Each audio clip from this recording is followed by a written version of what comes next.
क्या आपने कभी सोचा है कि मरने के बाद असल में क्या होता है? इस टॉपिक पर बहुत से लोगों की अलग अलग थ्योरीज हैं, पर ज्यादातर लोग यही मानते हैं कि मरने के बाद हमारी आत्मा शरीर से निकलकर एक दूसरी दुनिया में चली जाती है, जिस दुनिया को कोई भी इंसान नहीं देख सकता। पर अगर कोई ऐसा हो जो उस दुनिया में झांक सके, तो ये कहानी कोलकाता में रहने वाली नयनतारा की है। नयनतारा तब बस सिर्फ 6 साल की थी। उस दिन भूत चतुर्दशी का दिन था और इसलिए नयनतारा अपने परिवार के साथ भगवान भूतनाथ के मंदिर दर्शन करने आई थी। नयनतारा उस मंदिर में जाते ही इतनी खोसी गई कि उसके परिवार वाले कब मंदिर से निकले उसे पता ही नहीं चला। मंदिर के पुजारी को अचानक किसी जरूरी काम से जाना पड़ा और क्योंकि वो नहीं जानते थे कि नयनतारा अंदर है, उन्होंने मंदिर बाहर से बंद कर दिया। कुछ ही देर में सूरज ढल गया और रात हो गई। नयनतारा उस मंदिर के अंदर बिल्कुल अकेली थी। तभी अचानक उस बंद मंदिर के दरवाजे से आर पार होते हुए लोग अंदर आने लगे।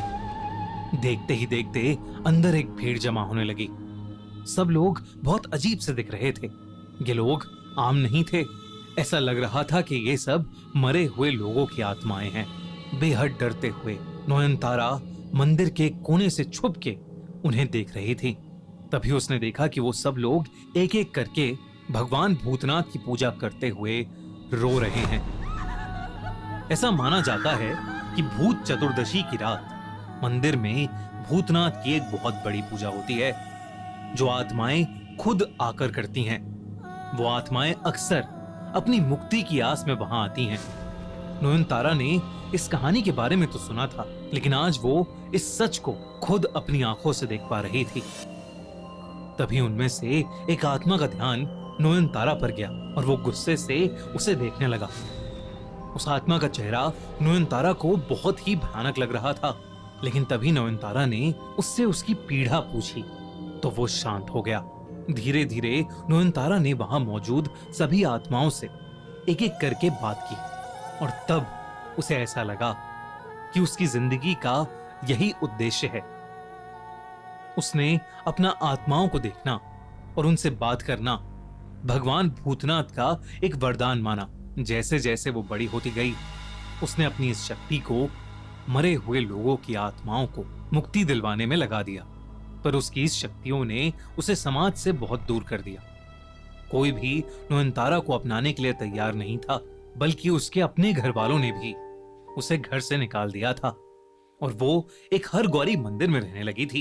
एक दिन उसी हरगौरी मंदिर में ललिता सेनगुप्ता अपने बेटे सूरजो सेनगुप्ता को लेकर आई। सूरजो को देखते ही नयनतारा को कुछ महसूस हुआ। उसे लगा कि शायद सूरजो को अपनी जिंदगी में मदद की जरूरत है। सूरजो सेनगुप्ता अपने परिवार के साथ कोलकाता के परी महल में रहता था। परी महल उनकी पुश्तैनी हवेली थी। सेनगुप्ता परिवार की समाज में बहुत इज्जत थी और इसी इज्जत के साथ साथ उनके पास खूब सारी दौलत भी थी। पर उनकी उस पुश्तैनी हवेली परी महल में कई राज छुपे थे। एक रात सूरजो को सोने में थोड़ी तकलीफ हो रही थी। वो कई घंटों से बस करवटें बदल रहा था। उसे एक सपना आया कि कोई औरत शादी की लाल साड़ी पहने उसके ऊपर बैठी है और उसका गला दबा रही है। लेकिन घबराहट के मारे जैसे ही उसने आंख खोली, वहां कोई नहीं था।